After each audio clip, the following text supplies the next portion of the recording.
All right, we are back with the Weekend Journal here on News Talk 580 WTCM. I'm Jack O'Malley. And as I mentioned, as I was tailing out of the last section, we were going to be chatting with Representative Pat Outman from the 91st District, Chairman Pat Outman of the House Transportation Committee, and he joins us right now. Mr. Chair, how are you today, sir? I'm doing well, Jack. How are you? I'm doing good, too. It's kind of a interesting time here. It's summer, so you guys have been in. You haven't been out. So today you're in session, and you've taken a few votes, or are you in between votes? What's the story? We are in between votes right now. We are actually recessed at the moment, and I think we're going to get rolling here shortly, but not necessarily a jam-packed day, but we have a couple of policy items that we're trying to get through the House this afternoon yet. Gotcha. Well, tell the Speaker that O'Malley's interviewing me, and you got to wait. That carries some weight around here. Appreciate you saying that. All right, so let's talk about this. I was thinking, and I mentioned to the audience in the earlier section, when I was in your shoes at the transportation chair, that was at the beginning of the governor's term, and it was all about fix my roads, or fix the roads. And I put forward, there were 14 different policy pieces that we put together. And what ended up happening was the governor put a gag order on MDOT. They weren't allowed to talk to us about them. So I forgot about that. Yeah, you go back 6 years, and the governor now, all of a sudden, as she sees the end of her political term here as governor coming up and her legacy bill, how embarrassing would it be if you're the governor, any governor, and the number one thing that you made a big stink about never got done in the 6 years that you were, or 8 years that you were governor. So she is now motivated, and earlier in the week, she said something to the effect of, we don't get a budget unless the roads get fixed. So where are we at with all of this, sir? Yeah, and I mean, we are in a tense negotiation right now. I will say, I've criticized the governor a lot over the years. She's been my biggest ally in getting this long-term sustainable road funding plan done. And you mentioned it. I mean, she's got 2 years, less than 2 years left to fulfill that initial campaign promise of fix the darn roads. So she's really motivated. We in the House are extremely motivated. It's the number one priority. It's the Senate. They've been the biggest holdup. They've really shown no incentive to move a plan in place. And so we're really hoping that Governor Whitmer has enough clout left in the Michigan Senate to drag them along and get a deal done for the people of Michigan. Well, that's an interesting thing because, the Senate is basically saying we want the whole budget at one time, and we don't want to piecemeal it. And you guys are saying, hey, let's talk what road funding in schools, and then we can worry about the rest of the budget later. Is that pretty much a fair way of saying what you're doing? Yeah, I mean, that's a pretty accurate way to classify that. And, it's really it's interesting, budget process right now. Since I've been in the legislature, which has not been all that long, I think I'm 5 years in at this point, we've really never done a deep dive into the Michigan budget like we're doing right now, and that takes time. And so it's really been a tedious process. A lot of credit and my hats off go to our appropriations chairwoman, Ann Boland. She's really taken a deep dive.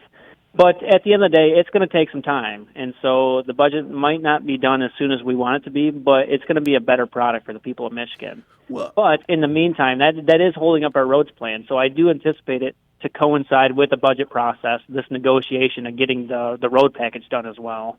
So one of the things that, again, from an outsider looking in, that's holding up the Senate is they want to do it their way, and they don't like what the House Republicans have proposed, not so much in the actual proposals themselves, but how you're doing it. And once you guys had come forward with at least, parts of this, they could have come to the table and started talking, but they don't want to do it piecemeal. They want to do it as one. And I've heard, and I don't know if you've heard the same thing, but that's because they want to be able to bargain things maybe on roads with education, something else in the budget with education so that they can help their supporters. And I mean, that's part of politics. You do help your supporters. Well, that would make a lot of sense because they've been reluctant to even introduce a plan of their own, just as a point of reference from us for negotiation. We introduced our roads plan at the very beginning of the term. Like I said, it's the number one priority. We came out of the gates with it. we passed it out of the House in late March, and then I had one Senate hearing in Senate Appropriations. I believe it was on April 16th. And I thought I had a great discussion with them. Obviously, they pushed back. They don't like that we're attempting to do this without raising taxes, and there might be some other criticisms in there as well. But we've seen no action. They've been really reluctant to, like I said, move our package or introduce a version of their own. So, it's just been a weird and tough negotiation, and we'll see where it leads. I still am optimistic that we're going to get a deal done at the end of the day. Yeah. I just hope it's significant and really carries a lot of weight for the industry. Yeah. Well, I'll tell you, just for my listeners too, I have reached out to the Senate Majority Leader's office asking for someone to come on this show from the Senate to discuss, all things, not just roads, but all things, including the budget and that sort of thing.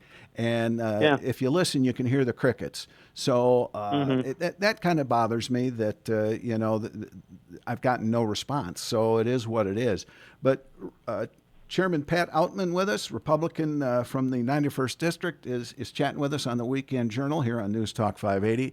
Pat, obviously we can't go into chapter and verse, line by line, but so people who are just getting in, what's in the road package for the Republicans?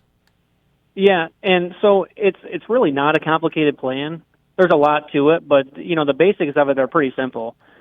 What we're doing is we're trying to increase transportation spending by $3.1 billion. Now, reports ever since I've been in the legislature, probably going back to your tenure as holding the gavel as the transportation chairman yourself, is, our roads, our estimates are showing they're $2 to $4 billion underfunded, and that by the end of the decade, our road conditions are going to decrease by right around 30%, if estimates are correct. So really, time is of the essence. Our roads have been underfunded for many a decades, and we're, obviously we didn't get into that problem overnight, and we're not going to get out of it overnight, but we recognize that we have to prioritize the people of Michigan's tax dollars more wisely, and what better way to prioritize them than transportation infrastructure? Sure. One of the most basic functions of government. So what we're saying is we're going to reprioritize our existing spending to meet that need. So the bulk of the plan comes from shifting $2.2 billion of the corporate income tax from the general fund into the transportation fund. The other major source of revenue is taking the sales tax revenue at the pump and dedicating it to roads. As you know, Jack, Michigan is one of, I think, 5 or 6 states that even has a sales tax on fuel purchases, and none of that money goes into our transportation system. And we're losing out on $1 billion of constant, steady revenue just because of that. So we're dedicating that money to the roads. And then there's some other pieces as well.